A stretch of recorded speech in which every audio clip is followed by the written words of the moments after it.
How's it going, everyone? I'm Roy Cannaday. I'm Mike DiLisio. And this is our top 10 games of 2019. 2019, Roy. Now, I think these yearly lists are a little bit tougher for me personally than an all-time list because for sure. you know, you've only played some of these games maybe a couple of times, and so I think that looking over my list, I feel confident that a number of them will be in my all-time list eventually. Oh, for sure. But a lot of these are not, you know, this year. I do think there was a ton of great games that came out this year in 2019. I think there's a lot of cool stuff. I feel like every year going forward, there are so many good games. It's hard to even play all the good ones. Right. And there are some of those great games that break through and make it onto these lists. Oh, I agree 100%. I'm looking forward to seeing what you have on there, Roy. Oh, for sure. So, super stoked for this top 10, but I guess we should go ahead and get into it. Let's make it happen. Number 10. Awesome. So my number 10 is a social deduction game. Are you a fan of social deduction? Very, very few. Honestly, I would say as a genre, it's not my favorite, but some of these games I do like. Are you bluffing me right now? No. You're the traitor. That's it. Absolutely. No, they're all right. They're okay. Awesome. So for my number 10, it is Oathbreaker. This is a Game of Thrones social deduction game. We actually played this live on the channel, and this is made by Direwolf Digital and the same people like who made Clank. Okay.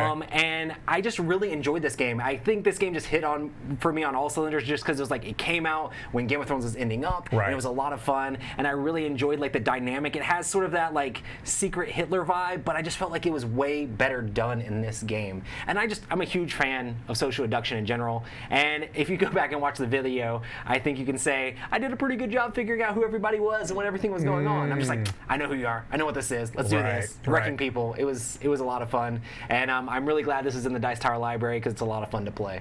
What kind of player count can it? I mean, it's of course your normal social deduction game, so it goes into the way high player count. I think we played it with what was it like?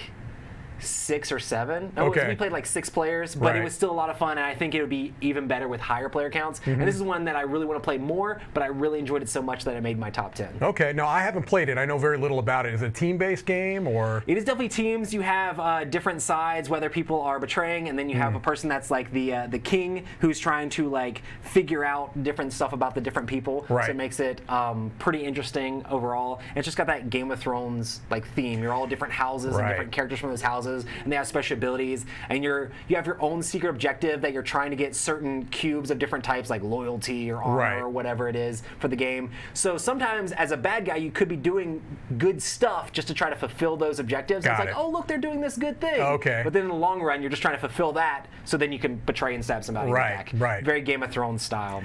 I was going to say, I think that this theme is great for a social deduction game. Sure. Right? It just fits perfectly for that. And I feel like this one's really like kind of flown under the radar. I don't really hear anybody really talking about it much, and I really enjoyed it a lot. So that is my number 10. That is Oathbreaker, Game of Thrones social deduction game.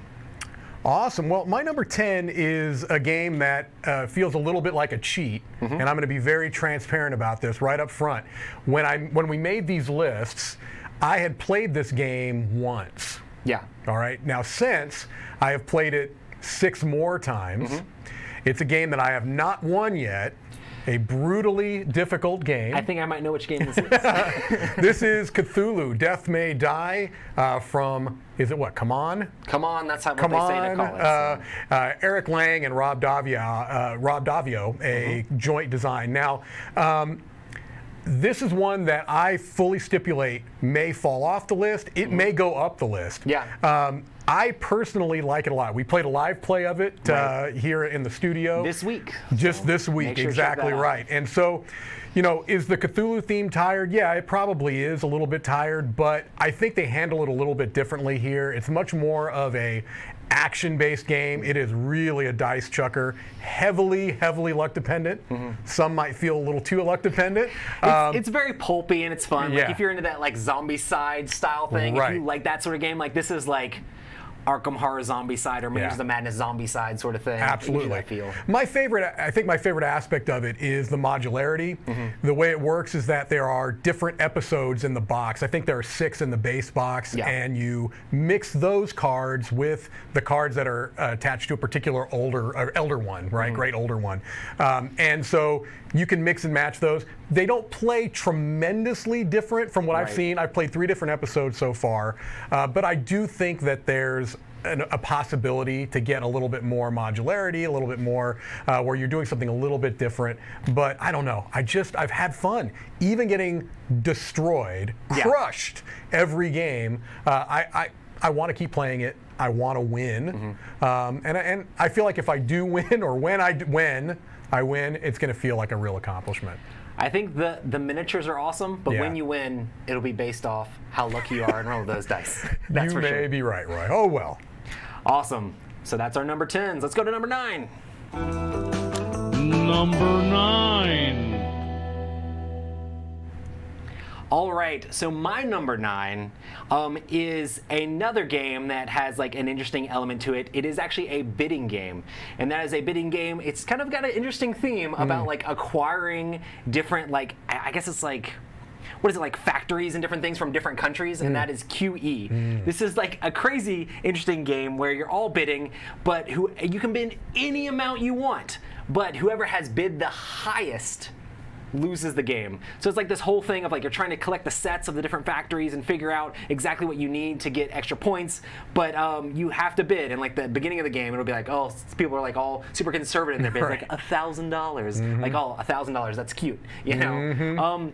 At first when I played this game, I felt like I almost got straight up locked out of the game. You really have to go hard at the beginning and not be afraid to make big bids. And if you go too low key on this, then you're going to be like locked out. But once you've played this game a few times, it is a blast seeing how crazy high the numbers get and how fun it is. And it's cool with these dry erase markers. And I know you said on your podcast you guys would even write secret notes to each other. We would, and they were always very kind. Exactly. Very polite. Very kind and polite notes to whoever's looking at it.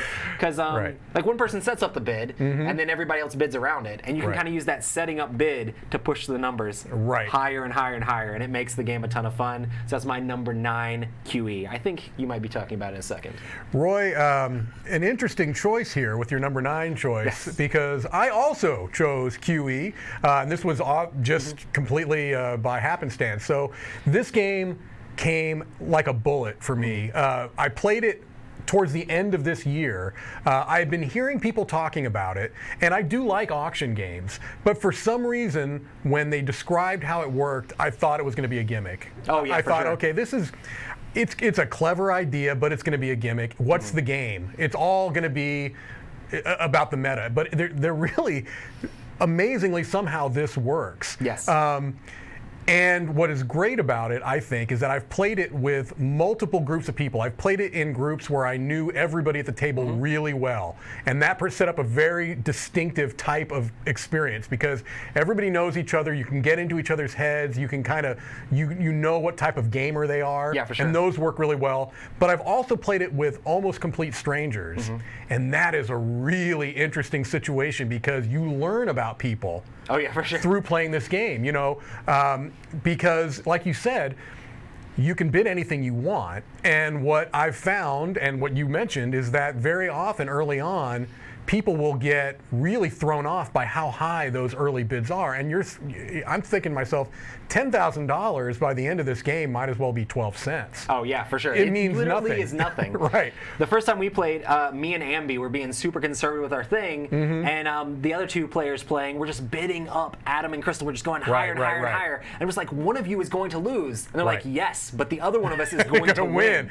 So it's just like, and at that point I was like, I have to bid really high, but I didn't have the number of properties I needed to be able to be in the winning. It was still close, but one of them 2 ended up losing the game, and the other ended up winning. But it was still a lot of fun. It is, and I've heard some people say, well, you can bid as the let's say you're the opening auctioneer. You could bid $1 million, $2 million as your opening bid, and other people can just for the rest of the game meta and just say, oh, okay, well, we'll never bid more than 10,000. Oh, for sure. But then why are you playing a game? You know what I mean? At that point, why are you even playing and a game? You're never really quite sure where people's values are. I mean, you have a little bit of information. Right. And that's the whole meta of this game that makes it super interesting is like, I know this person bid way up there, so I know kind of the range I'm allowed to be in. And if you know you're over everybody else, maybe you put a higher bid there, hoping somebody else will start doing it. Exactly. And I mean, and it pulls people along. It pulls people along, and it just makes for an interesting, great game, especially after you've played it a couple times. This is definitely a blast. It's really great. QE.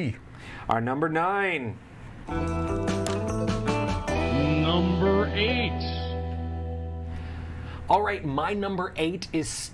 It definitely has to be a 2-player game. You can't play with more than that. And this is a very asymmetrical game where you play different sides. One side is little farce creatures, and the other side is a giant beast. And that is Skulk Hollow. So I played this game with Tom live, and this game was a blast. We both played each side, and it was a lot of fun. And it's just like the whole super simple, like the way the cards work. They give you different actions, and you can move your little guys around. And you're trying to figure out how to take out the different parts of the beast when you're the woodland creature. And as the beast, you have a specific objective, and depending on the one you're playing, makes the game very different. Like one could be like, oh, you have to kill a certain amount of the woodland creatures to win. Another one, like I played a character where you had to like build up these different root things all over the place, and if you got enough tentacles out on the board, you just straight up win the game, and you can like sneak in there and do it. I thought this game was very interesting and very simple for what it was, but the way it played was a lot of fun and a great 2-player game, and I really like the way it looks with like these wooden creatures, and like the actual wooden meeples of the different creatures are crawling up on the different like behemoth monster. It makes it look really cool and plays really quick, so that's why my number 8 is Skulk Hollow. Skulk Hollow was on my short list. Another game that came out of nowhere for me. For sure. It looks striking on the table. It's fun to play both sides, so yeah, good choice. I like Skulk Hollow quite a bit. Nice. My number 8 is a game that when I first heard about it, I had very little interest in it. I felt like I was the only person on the planet that wasn't interested in this game, and then I played it. I played it at Dice Tower Con, and this game is unmatched. Not my typical type of game, quite honestly. What, you're not into the head-to-head combat fighting with miniatures? Come on, man. I guess maybe I am, because you know there have been a number of games in the last couple of years that I thought I wouldn't have liked, and Wildlands is another one that was last year, or it would have made my list. But Unmatched is such a pure, simple system. But it really allows you to feel clever. That's what I think in these games is that perfect balance for me personally, is the ability to feel clever without getting bogged down in a lot of exceptions and card text. When I find myself getting overwhelmed in a card game, I just don't tend to enjoy it as much. And this one, the first time I flipped through the deck, I'm like, okay, I think I understand what this does. I think I feel like I understand how this character is supposed to work, and I've just got to do the best that I can to utilize their strengths and their weaknesses. I just really was knocked out by the very first game, and every successive game has been fun. I've liked all the characters I've played. I felt like some worked better with my play style than others, but none of them felt like, oh, this one stinks. I don't like playing this one. They've all been fun. It's quick. It's a little bit more strategic than it seems like it would be almost purely tactical, but it's really not. I mean, once you know the decks better, then the strategy comes in. Oh, for sure. Because you can kind of set yourself up for these big. Those are the characters I tend to like, the ones where you're slow playing it and you're building up for this big, huge turn. So, just a really clever system, Unmatched. I may or may not talk about that later. We'll see. Number 7. All right, my number 7 is a game that's probably geared more towards children, but I played it with my kids and my wife, and we really enjoyed it. And I also painted up the miniatures with my wife as well, and that is Quirky Circuits. This is a cool, like, cooperative programming game that makes you feel a little bit like Robo Rally, but you're working together, but also has this, like, hint almost of the mind as you're, like, secretly playing out the moves of the character. Everybody has to at least play one card into the program, and you're trying to, like, guess where you currently are on the program. The back of the program cards is like, oh, this is a straightforward, or this is a turn, but you don't know which direction you're turning. You don't know if it's 1 straightforward or 2 straightforward or 3 straightforward.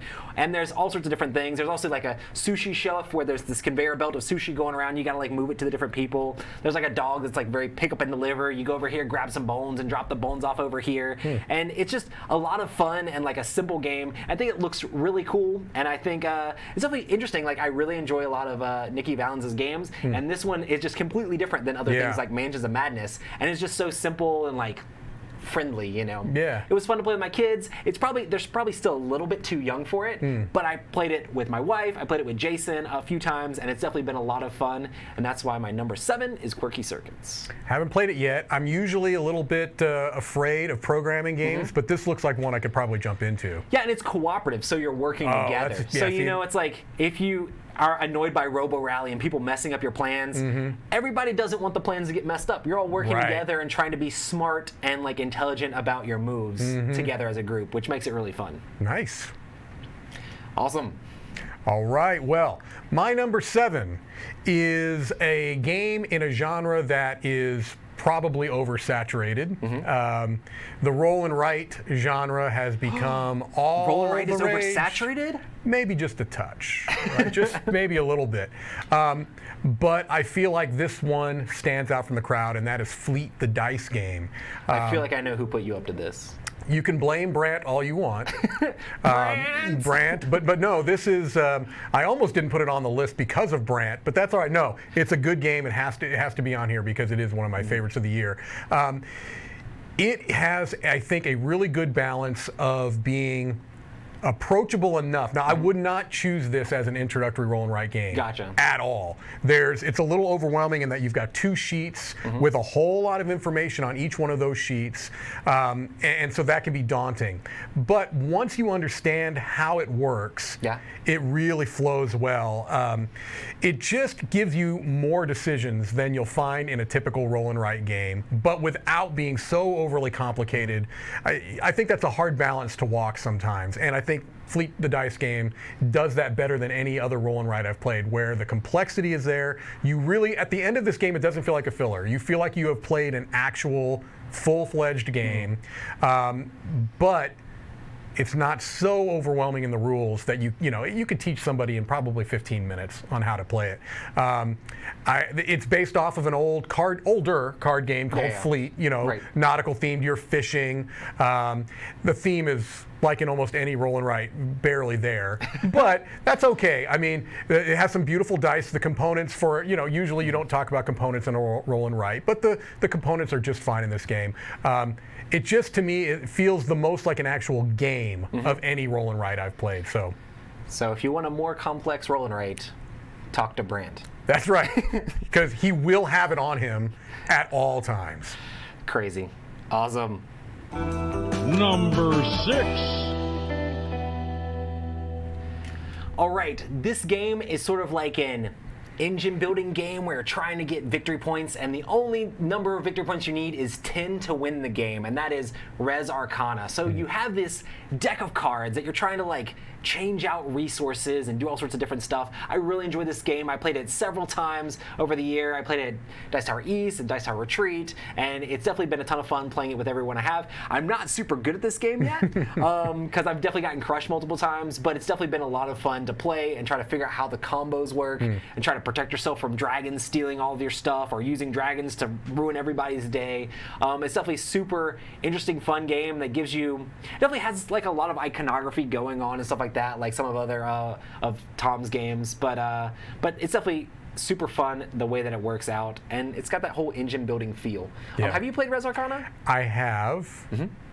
It's definitely not on my list. You did it? Was it too much for you? Or? No, it was exactly the opposite. In that I felt like, what does this do differently than any other resource conversion game? What? I thought it was fun. I thought the way that the cards come together and the little combos you can build are fun. But I love that sort of stuff. Yeah, I'm a really big fan of like Century and all that sort of stuff. I love building up the combos and putting the stuff together. And this is just like a cool game that does that sort of thing. And it's like you're going to this real small point value. It's just fun for me. I will say this. it does not overstay its welcome. It's quick. I think this is more of what my play style is. This is not the type of game that I tend to gravitate towards more. I've seen so many people like it that I know I'm the outlier on this. It's clearly a well-designed game. It just isn't one that really I want to come back to. Well, me and Z will play it while you're That's exactly right. sulking in the corner. That's right. All right, what's your number 6? My number 6 is one I feel a little bit bad putting on here, only that I think it might be difficult for people in certain parts of the world to get a hold of it.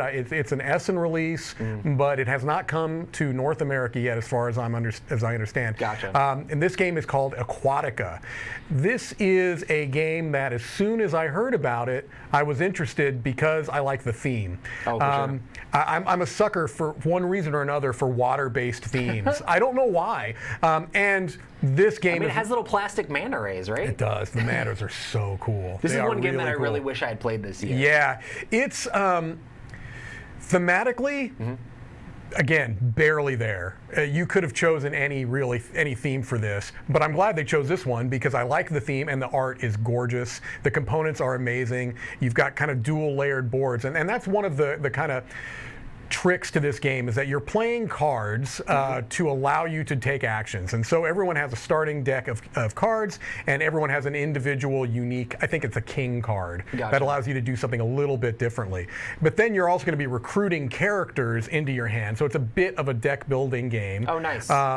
Where you are able to take more and more actions. And so it's one of those games where at the beginning of the game, your turns are very simple. You're playing down a card, maybe getting a couple of resources, getting a location. But by the end of the game, you're chaining all of these things together, because those mantas that you're talking about give you extra actions and extra resources. And so the cards that you play onto your tableau will give you extra things you can do. These mantas will give you extra things you can do. And so by the end of the game, you're doing these really elaborate turns. Okay, I'm going to flip over this manta, I'm going to push up this card. The way it works is that cards, combo, it's a massive combo thing. Cards will have actions along the left side that you push them up, and they get covered up by your player board, kind of exploring the depths. And so there is a little thematic element there where I feel like you're going to have to teach me this on the cruise, because I know it's in the Dice Tower library, and that'd be very thematic. Right? It'll be perfect for the cruise. And yeah, I think you'll enjoy it from what I know of what I've seen you I love engine building. So. Yeah, it's definitely that. It's quick. That's the biggest thing that caught me by surprise, is that, and this might even be a negative for some people, is that just as you're building your tableau up, if someone else has got a really good engine going, it's done. It's awesome. over, and you may not get to trigger all this great stuff you've done. So be aware of that. The first time you play it, unlike me, the first time I play it, it was over before I was ready. Oh, crazy. Awesome. Let's go to the next one. Number 5. All right, my number 5 is a giant big box game that was a huge Kickstarter that I had come in, and the rulebook's not that great, but I really love the system, and I love like the story and the theme behind the game, and that is Batman Gotham City Chronicles. I know a lot of people struggled with like getting this game to the table and figuring out how all the different stuff works, but I played Conan, and I really enjoyed the system, but the Conan theme didn't really do as much for me, and I love superheroes, and I was like dying for a really good Batman game, and I just love the way that I mean, it's weird. Like, it's like one of those miniatures combat fighting games, but you have like this whole Euro aspect of like, how do I want to spin my crystals? How do I want to do this stuff to activate my characters on the board? I just really enjoy the way all of that combos together. You can spin crystals, get extra dice to make sure your hits hit, and you have all these different scenarios. Yes, the rulebook was rough, and yes, there's like a million special abilities with tons of little bitty icons, but there was so much in this game, and I really had a blast playing this with my group. Sam came over, and I played it with Chris and with a whole bunch of different people, and it was a blast to play. So that's why my number 5 is Batman Gotham City Chronicles. I think a lot of people liked it, but everybody knows it's kind of hard to get to go from ground zero. I played Conan a lot, so I kind of knew how to get into the game a little bit easier. I feel like I played it once, and I feel like I had the very best scenario for that, in that someone else owned it. Yes. It was set up when I got to their house. That's how you have to do some of these games. And it was taught to me. And they had played multiple times before, so there wasn't a lot of consulting of the rule book. And so because I was able to just focus on, and I hadn't played Conan before, I still haven't.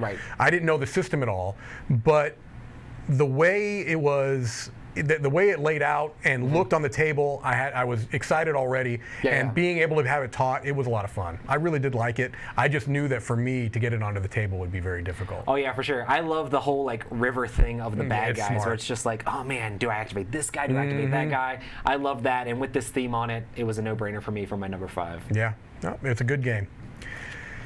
Theme, Roy. There you go. Theme. I do tend to skew maybe Euro, but theme still matters a lot to me. And this game, as soon as I heard about it, it had my interest, and then I was really glad that a very, very good game was behind it, and I'm talking about vinyl.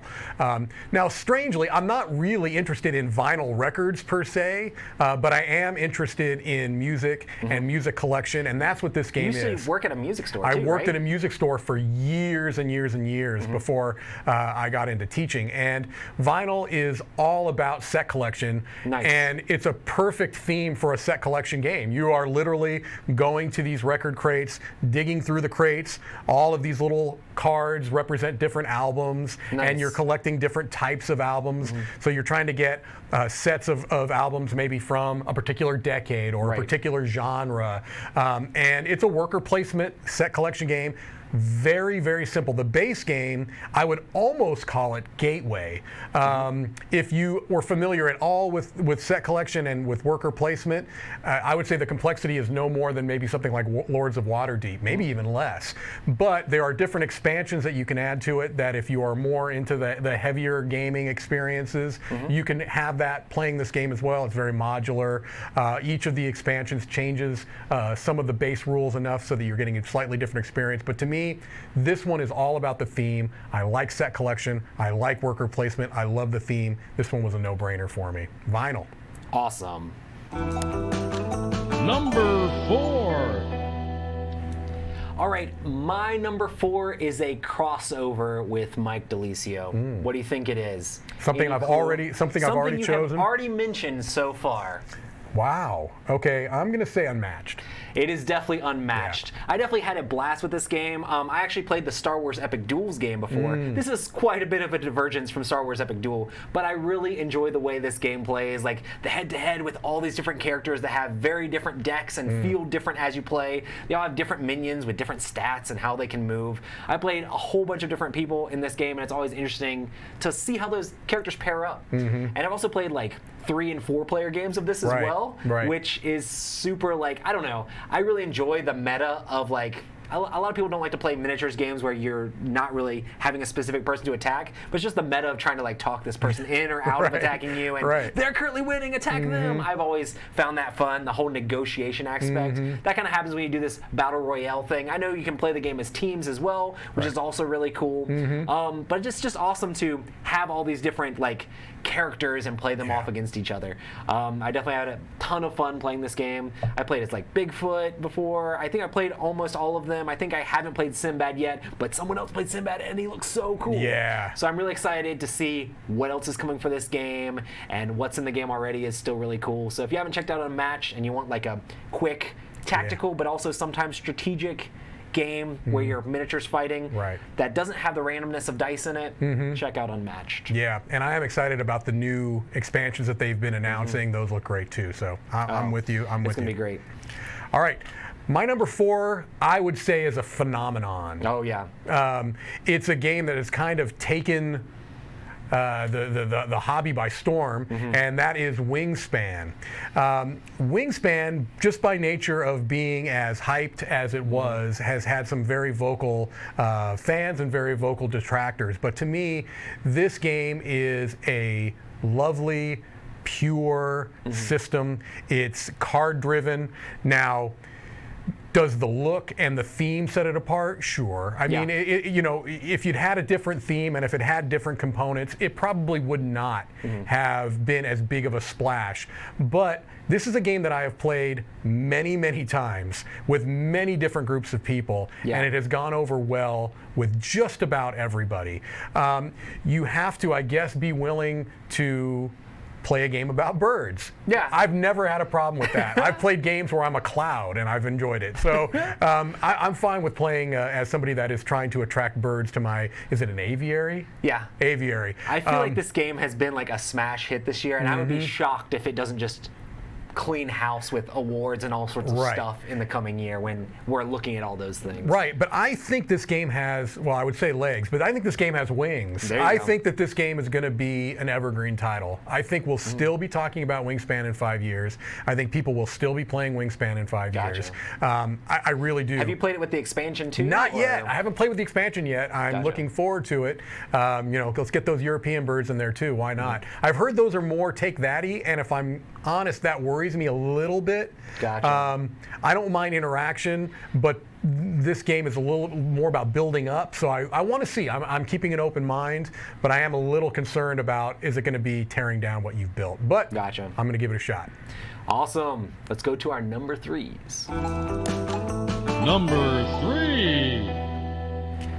All right, my number 3 is a game that I played a ton of times, and this is a game that I've actually played a lot solo. I don't know if you know anything about solo gaming, Mike. I've heard a thing or two, yes. But my number 3 is also a huge IP that I love, and that is Marvel Champions. I definitely had a ton of fun playing Marvel Champions. I played it at Gen Con, and then I played the copy a whole ton of times. I got to review it with Tom, and this game has just been a blast. I really enjoy all the different characters and stuff like that. I was a huge Marvel Legendary fan, and so seeing this game, it's like, what does this do different? And my first few plays, I was actually very standoffish and hesitant to the game itself. But the gameplay and the way it plays through just ended up making me still love the game. I really love Magic the Gathering and collectible card games and LCG type stuff anyway. So having the Marvel theme, and I love cooperative LCGs. Because you don't have to keep up with a meta. You're just playing together to have fun against the game itself. And so that means you're not having to keep up with some tournaments and crazy stuff like that, and your friend's not showing you his new LCG deck and wrecking you with it. You can just play to have fun and do it with superheroes fighting against villains and trying to keep them from having their evil schemes go off. I love Marvel Champions, and it's been a blast. I actually made this list before I played the new stuff, and my review for the new stuff actually just went up this week too. I think it'd still be in the same place, but I really enjoy the game and I'm excited about its future.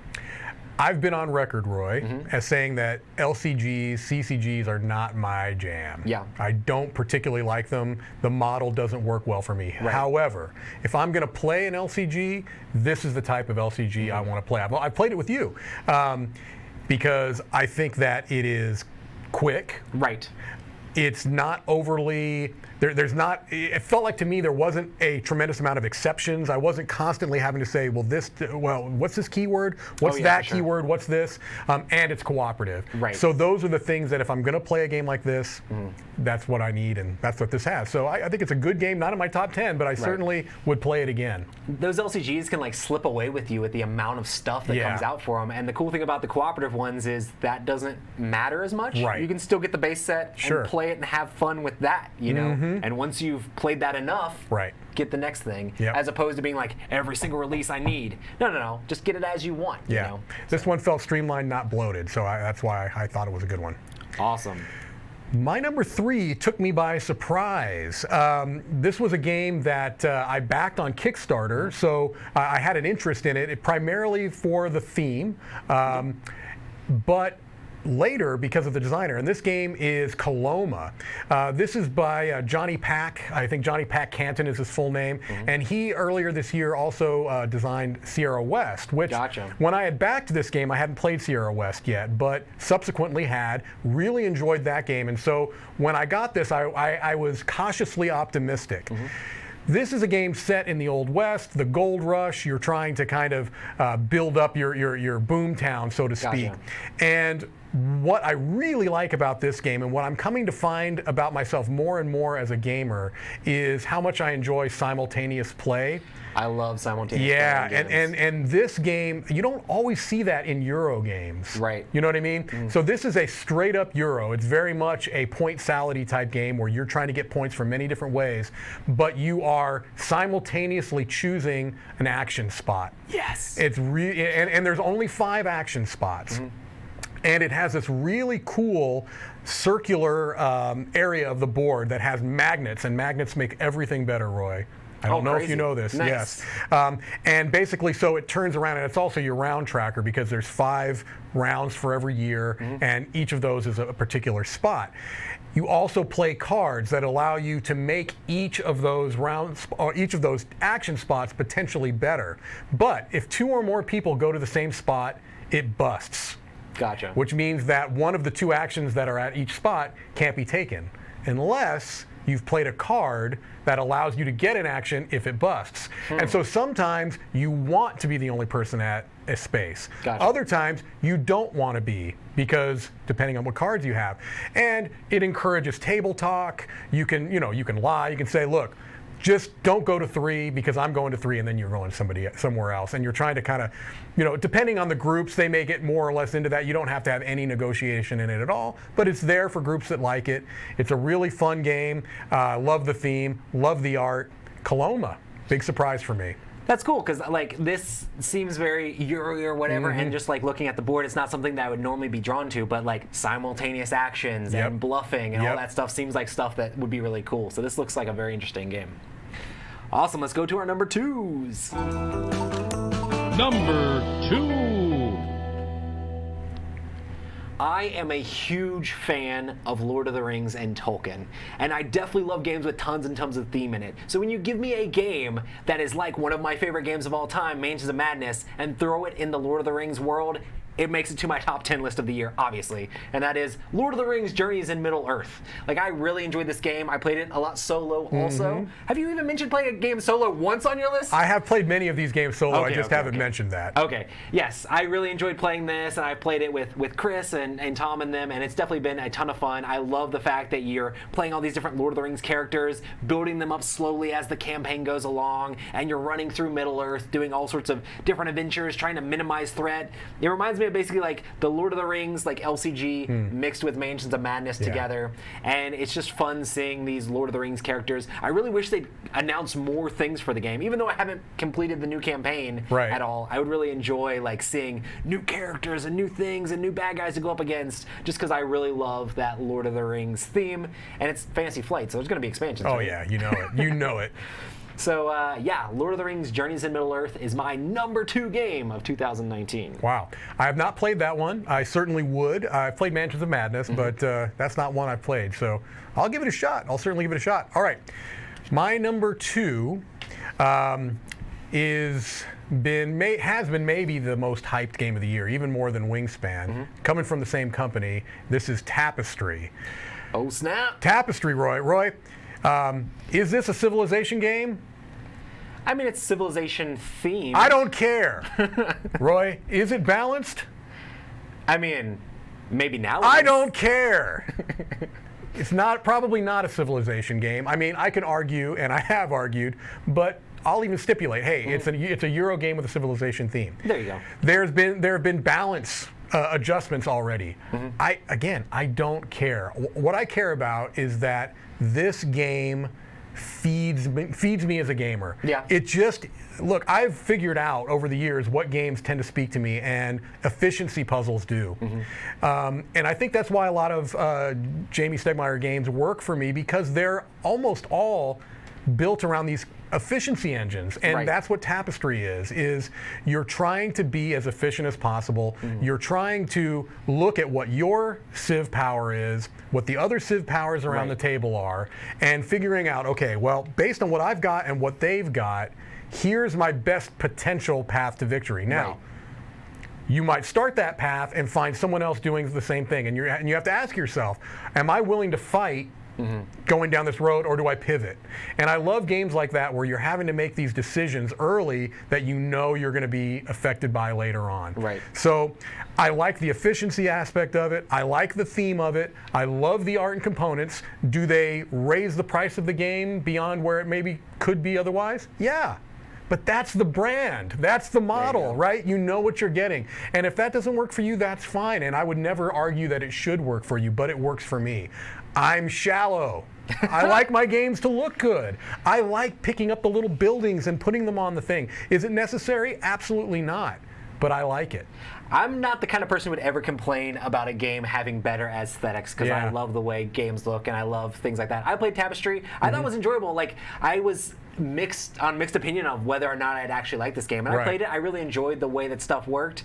When I was playing during the thing, people were like, "Oh, Roy doesn't look like he's having a good time." No, I was thinking. I'm like, "What's my next move going to be? What am I going to do here and there?" I do feel it's kind of interesting because you really have to maximize down one path in this game. Yes, you do. This is not a game where you can be like, "Let me do a little bit of this and a little bit of that." No, it's like, figure out what you're going to do, and figure out what your civilization is good at doing, and hammer that home to try to get as many victory points as possible. Yep. It's definitely a very interesting game.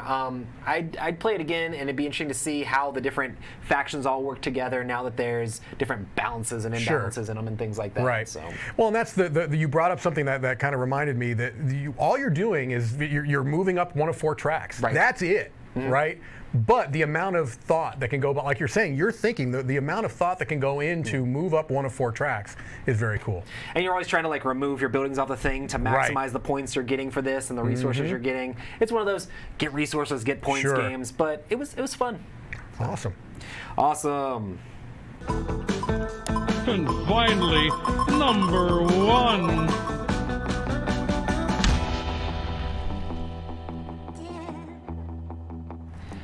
All right, our number 1 games of 2019. Do you have any guesses what my number 1 game of 2019 is? Oh, man. I feel like I should know. Number 1 game. So this is a game I don't think I do know, is a deck building game. It is a deck building game with tons of story in it. Okay. It's also a deck building game that is a legacy game. And that is I do Clank know. Legacy Yeah. Acquisitions Incorporated. I should have got this. I played this with Sam and Tom. We played all the way through it.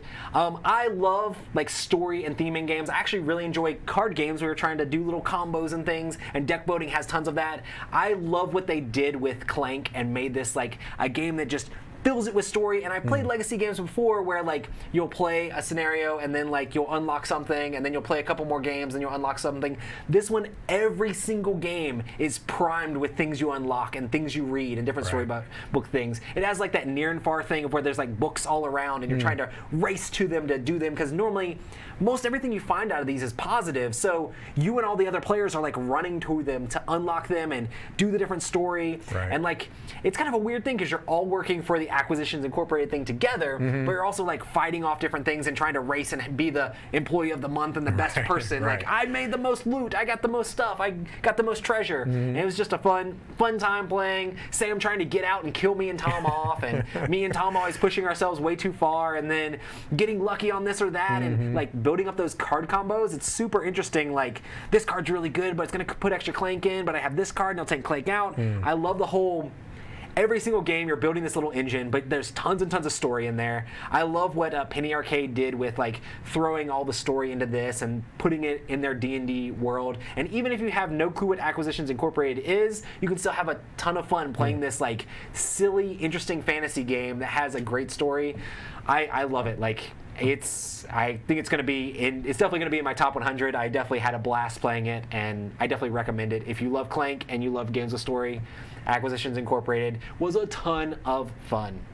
You and Tom have been such vocal proponents of this game that I've got to play it. I mean, I've played Clank in Space, and I like them both. I think it's a really I'd gotten burned out on deck builders because I felt like what deck builder is doing anything different. Clank was the first one in a long time. Like, okay, this is doing something different. The whole I feel push your luck aspect is fun. It's very cool. And so taking that and putting it into what sounds like a really good legacy system, I definitely give it. How many games total do you remember? We played technically 11 games. Okay. And then we were done. And the cool thing about this too is like after you play the 11th game, you still have the board, and there's actually things that you unlock that are like, this is for the game after the game's done for your 11th. Oh, that's cool. Going on past 11 games. Okay. And you can play just this really cool game of Clank with all sorts of interesting stuff with a board that you helped like forge where things are on it. That's you get to name things like other legacy games. You're ripping up cards left and right. You're putting stickers on things and making these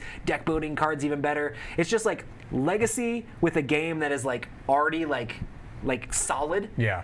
And you put a legacy system over that is also solid, just makes for a great game. I mean, all the legacy games that have been really good have been the ones that took a great game and just added that component to it. And I feel like they hit a home run with this one. Awesome. I got to give it a shot. All right, what's your number one, Mike? All right, well, I would ask you to guess, but you put this whole thing together.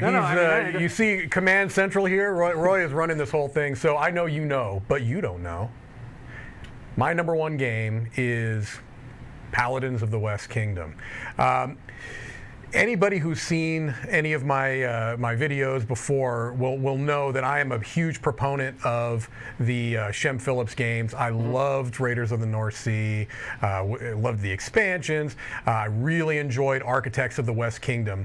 And then Paladins came along, and I think some people felt like Architects was too simple. Yeah.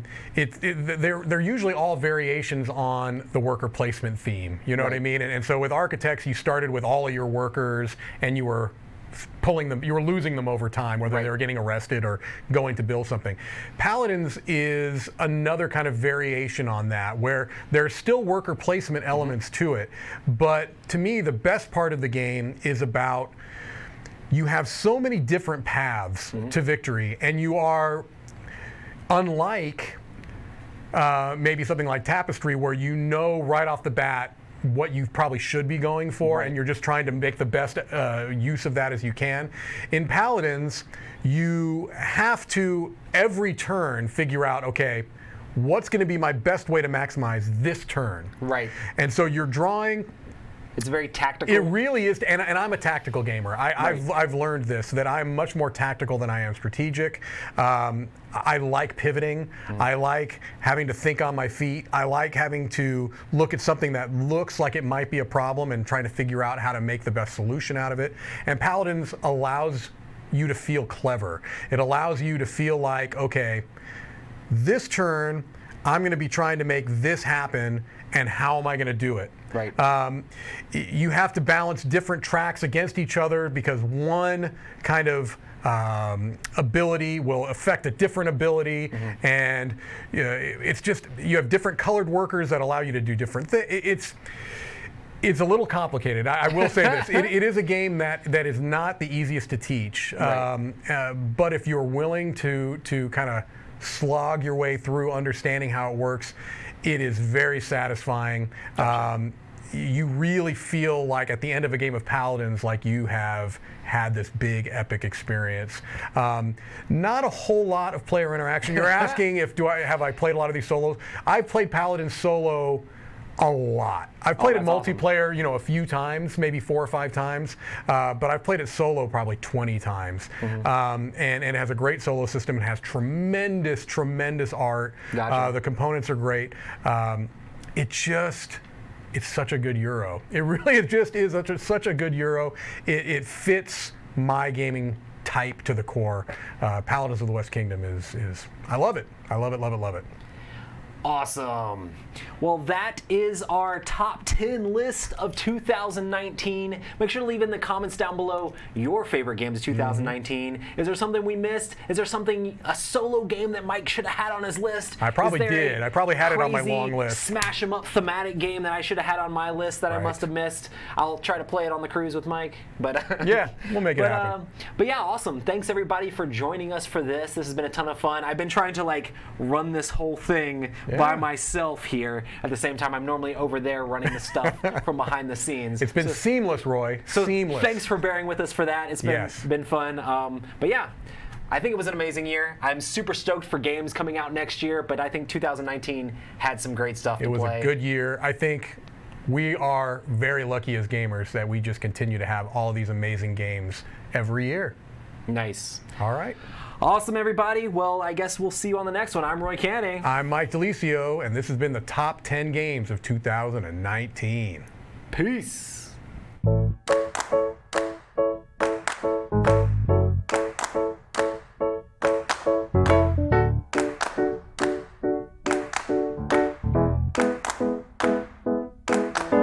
Thanks so much for watching another Dice Tower video.